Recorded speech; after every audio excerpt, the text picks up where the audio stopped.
Welcome to Classroom 2 Courtroom. Here's your host, Scott Benton.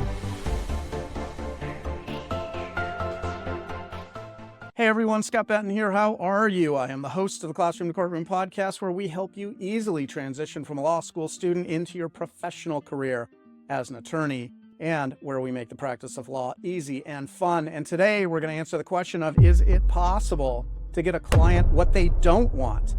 Are you a law student or recent graduate waiting for admission to the California bar and eager to gain real-world legal experience?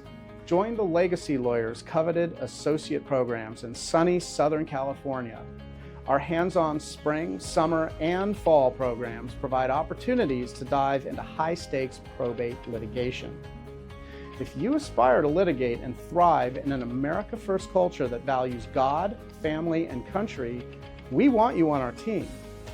Don't wait, space is limited. Call 714-766-0457 to learn more about this exciting opportunity. That's 714-766-0457. Elevate your legal career with the Legacy Lawyers.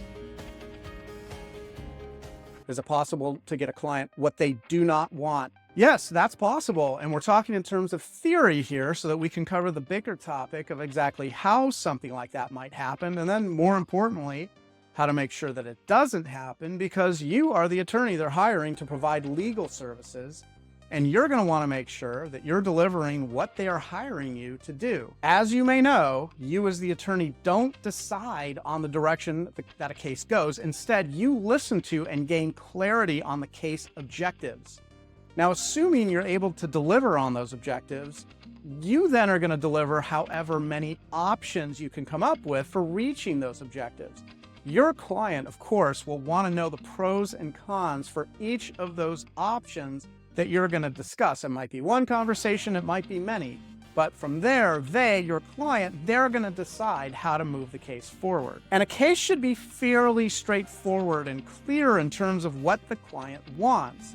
But in the case where you're not doing enough upfront work to dig 3 levels deep, digging 3 levels deep is something that we talk about a lot on this podcast. And if you're not digging 3 levels deep into the case and into its backstory, so you have all of those case facts, in a case where the client might think that they really know what they want, and they might, for instance, ask specifically for a conservatorship over someone else, let's say, your natural inclination as the attorney is going to think that since the client sounds like they know what they want and they're explaining it to you in no uncertain terms, that now all you have to do is go out there and get that conservatorship for them. Now, in this fictionalized example, the client came to you and they appeared confident about their legal options.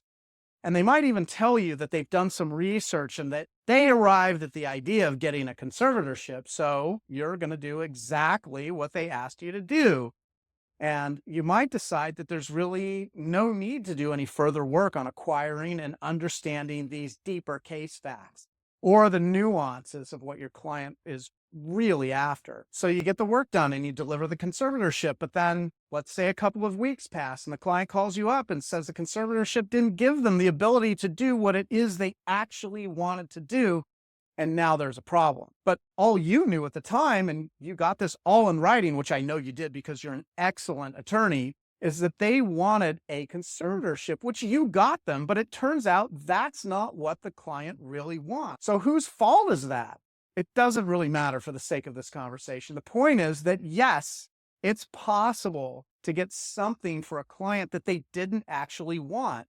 But thankfully, you have tools available to you that we talk about all the time on this podcast that you can use to make sure that you're not ending up in this kind of situation because maybe you skipped a few steps that you normally wouldn't have skipped. And it's why it's so important to make sure that you complete each step while you're working on a case. That's going to inform your to-do list. That's ultimately going to fill up all of the legal services that you're going to deliver to that client, bill them for those legal services, get paid, and then start all over again at the to-do list level. This is the work you do before the to-do list. So this kind of situation, which is fictionalized, but it can still happen, it's avoidable when you understand that clients can come in and they can tell you with confidence that they know what they want and they can tell you what it is they want, but it's not actually what they want. You've got to make sure you're collecting as many case facts as you can by having a longer conversation with them where you're going, as we mentioned, 3 layers down into their story, and that they tell you more about their backstory, more about the nuances that they are going to be hiring your firm for. You have to reach that place where you truly understand what they want, and it's not always going to be what they say they want. So through ongoing, detailed conversations and through the relationship building skills that you're exercising with all of your clients, you're finally going to reach that place where you're able to determine the motivations behind their actions in pursuing their legal goals. Once you have that piece identified, you're going to see, as in this case, the conservatorship wouldn't get your client what they're after, and you'll be able to advise them with different case strategies for them to consider. And then you'll be able to discuss the pros and cons of those alternate case strategies if they're appropriate and acceptable to your client. And don't forget, as you dig into their background story, to determine what the objectives are for the client and what they're looking for, that if you realize you won't be able to help them reach that outcome that they truly want, then you either need to get out of the case or you need to find some other options for them that you can help them reach, and ask the client if those are acceptable. If they're not acceptable, then you simply need to tell the client that you lack the ability to reach their legal objectives and that you're going to need to remove yourself from that case. So I hope that's helpful, and I hope it points out the idea that yes, it is in fact possible to get something for clients that they don't actually want. So that's something you want to have on your radar. I'm Scott Benton. I'm the host of the Classroom to Courtroom podcast. Thank you so much for listening to this episode and for tuning in. If this is information that you're finding valuable and you'd like to receive an alert whenever we put out a new episode, you can go to our website. Our website is classroom2courtroom.com. That's classroom, the number 2, courtroom.com. You can leave us your contact information. We'll send you an alert whenever a new episode comes out. Don't forget to share, like, and subscribe if you'd like to stay on top of all of our newest episodes. That's another way that you can do it. You'll get the alerts through the podcast platform of your choice.